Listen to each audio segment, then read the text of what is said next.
every single difficult thing that you do is kind of like a massive wall that you need to get over. And you go, wow, fuck, I'm so glad that I've got over that wall. And think about how many people are going to be selected out. It's like the Hunger Games, you know? Think about how many other people are going to fall at that wall there.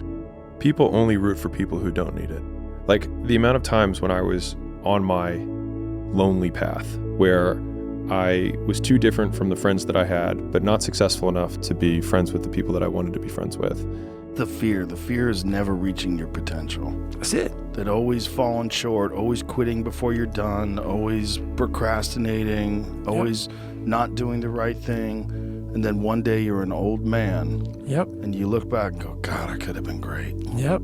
That's when you want people to root for you. That's when you want people to support you. Once you've already won, people are like, he's amazing, he's so good. But like, that's the time when you need it the least. And you always have to be the person who roots for you before everyone else does.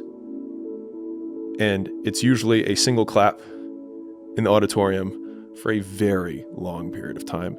It is a slow clap that's just you rooting for you. But success is the only revenge. Yeah. It is such a lovely, there's that, Want me to tell you the story behind it? damn right. Yeah. So I was 15 years old. So this was really early in my life.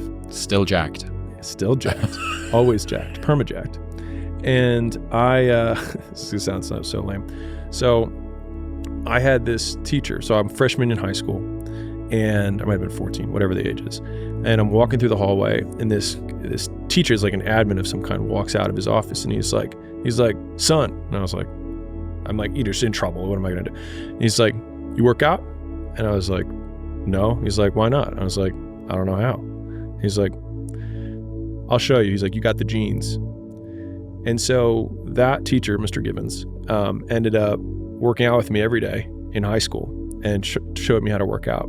And he probably saw on some level that I was some angsty teenager that felt angry about whatever.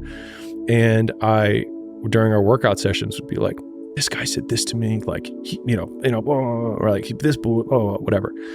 And I was like, man, I'm going to come back at our 10-year reunion. And I was like, I'm going to show him. I was like, he's going to be working for me, like blah, blah, blah, blah, right?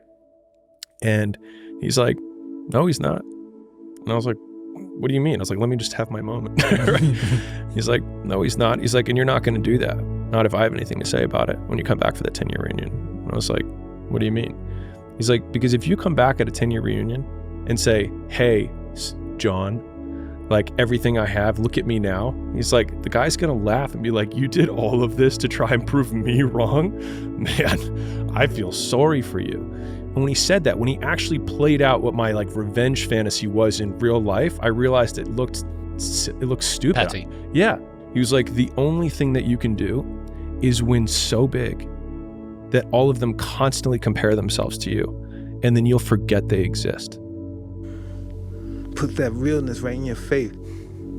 I don't want to fuck you up. I'm sorry to fuck this interview up, but I'm just saying that's my experience. But you know, everybody do mistakes, but God know your heart. You know, if you feel in your heart, He's listening you, and then He's gonna forgive you. The only person only Him. You know, it's. Success is the only revenge. He's like, it's not the best revenge. He's like, it's the only one. There's no other revenge.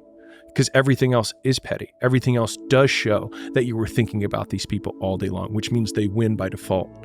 He's like, all you can do is think about your goal and winning. He's like, and when you win, that's when you become so big. You say you love life, you want to live life. I'm going to show you life. Life is beautiful, but you have to accept the good and the bad as being beautiful. You can't accept the good, oh, this is beautiful. Then we lose somebody, our life sucks. Life is beautiful because life gives us the ability to just know them on our journey in life. We met them. We loved them. We cared about them. They cared about us. That's the purpose of life. Just to enjoy what we had, what we journeyed through it. Thank you.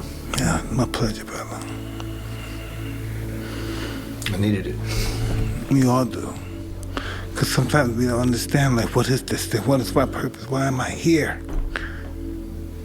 Why do I have to go through this pain? Why do I have to go through this fear all the time? Why can't it just be peaceful all the time? Then it wouldn't be life.